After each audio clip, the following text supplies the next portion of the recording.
Welcome back to the channel, Pokemaniacs.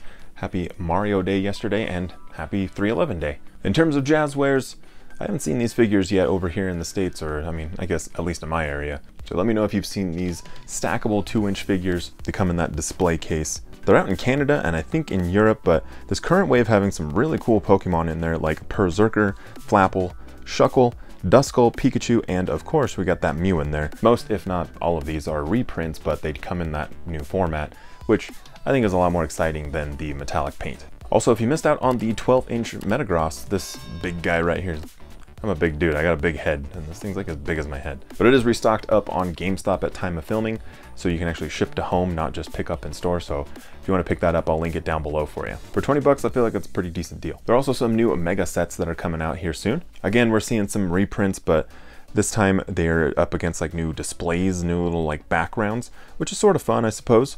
But we also have some new duo packs of the individual Pokemon that stand on the Pokeballs. So in case you missed out on any, you've got those as options. And then hot off the truck at Entertainment Earth, looks like they have in stock some old Clip and Go figures. These are the 2-inch figures, but it's totally random on which one you get, and they're labeled as Chase variants since they're kind of that older packaging.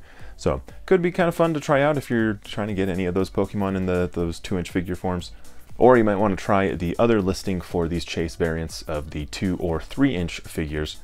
Again, this is the old packaging, so could get some really good ones in there, like the Espeon or the Umbreon, but they do have some really good variants in there that might be worthwhile. Or if you're looking to build something instead, there is the Snorlax Nano Block up there. It's 220 pieces, and when you fully build it, it's about 2.5 inches tall, so pretty cool. Also in figure news over in Japan, they have their latest additions to their Hyper Beam collection. So this is only Pokemon that can do Hyper Beam, just in case you needed that mansplained, I guess. But these figures are kind of like amiibos or the gallery figures that Pokemon Center does, but they light up, which is really cool. So it's almost as if they're like preparing the Hyper Beam, you know, they're like powering up. So great selection of Pokemon in my opinion. These are really cool. And then for the Moncali figures, I don't know if it's Moncali or Moncall. I change it up all the time. We've got volume 13 though. This wave is all about the water Pokemon, featuring Suicune, Greninja, Quaxly, Poplio, and Tatsugiri.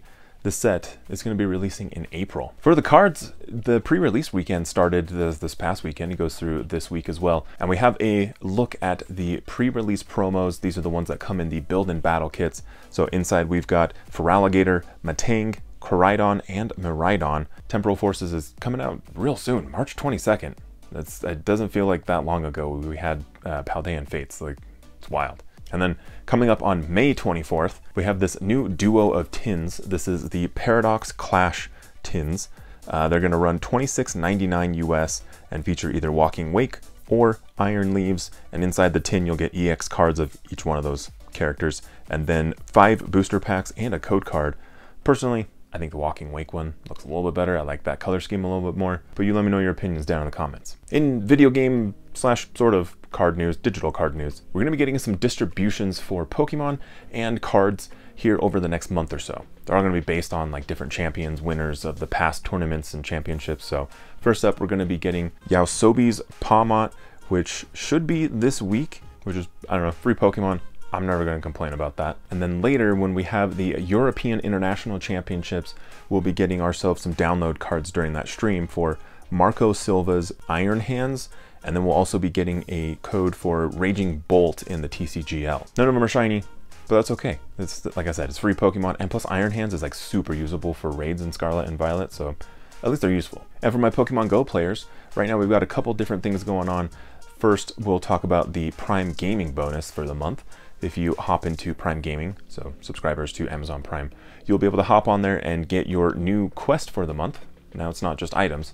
Once you redeem that, you'll be able to get some time to research, so you can get yourself a Drampa, Morlul, Hisuian Growlithe, and a Smoliv. But if you don't have Prime, you can use the code Captain Pikachu to get yourself also some time to research. That one's only got about like 3 days left, depending on when you watch the video, but nothing too crazy difficult to do. That Captain Pikachu code is due to a couple of things. One, Pokemon Horizons came out in the US, which I'll touch on that more later, but also Professor Willow was in the anime, which is kind of wild. The worlds are all colliding. So to celebrate, we've got Captain Pikachu in the game. And has anybody seen an actual shiny Captain Pikachu? I haven't seen it yet. I don't think it exists. And speaking of Pokemon Horizons, It did come out in the US just this past week out on Netflix. Have you watched it yet? I haven't. I watched the intro song though, and it's fine. I think Pokemon Journeys was like peak for me. But really cool fun fact, Sarah Natasheni tweeted out saying that she's actually one of the first voices that you hear in Pokemon Horizons, and I thought that was really rad, because, I mean, she was Ash for so long, and, you know, like, what do you kind of do after you go into retirement there? So I think it's really cool that she's still a part of the show, voicing Pokemon and different characters, and I don't know, I love that. I also love that there is a real-life Miraidon motorcycle being created by Toyota. Now, right now, I don't know if they're going to continue to develop this thing, but all of the photos look like it's basically just plastic bolted onto like a metal frame, like the wheels, the tires on there, they just look like they're like a playground, like plastic kind of screwed together. So I don't know if this thing is actually going to be rideable, but the eyes are fully digital, they're lit up, like they do stuff. The exhibit is open and people can buy tickets and come spend 5 minutes. There's no more than 5 minutes. They limit you on how long you can view this thing, but no word yet on the gliding functionality or how quickly you can scale walls with this. But they did change the walls over in the Nimu Resort in Shima City in the Mie Prefecture in Japan, because there's a new Pokemon room in there, all themed after Oshawott. There's pillows, wallpaper, there's all sorts of stuff going on in here with Oshawott and Pokemon.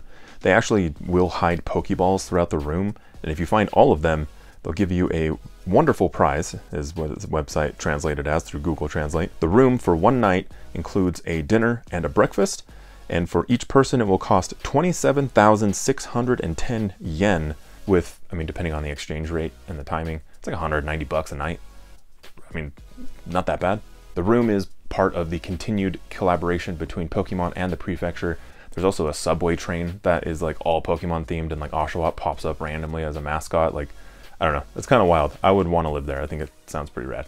And over on Reddit, I was flipping around and user RappyBoy17 posted this up when he noticed that our beloved Clive has a very familiar silhouette that looks a lot like Team Flare. Now, I don't think it's like that far of a stretch. It's maybe just like a little bit. But was this like a hidden symbol in Scarlet and Violet this whole time that X and Y remakes, like sequels, were coming? I don't know, man. And hopefully you're coming back for the next video, so hit that like button on your way out, subscribe for more videos, because we've always got plenty of Pokemon to talk about. So thank you guys so much for your time today. Take care of each other, and I'll see you very soon on the next one.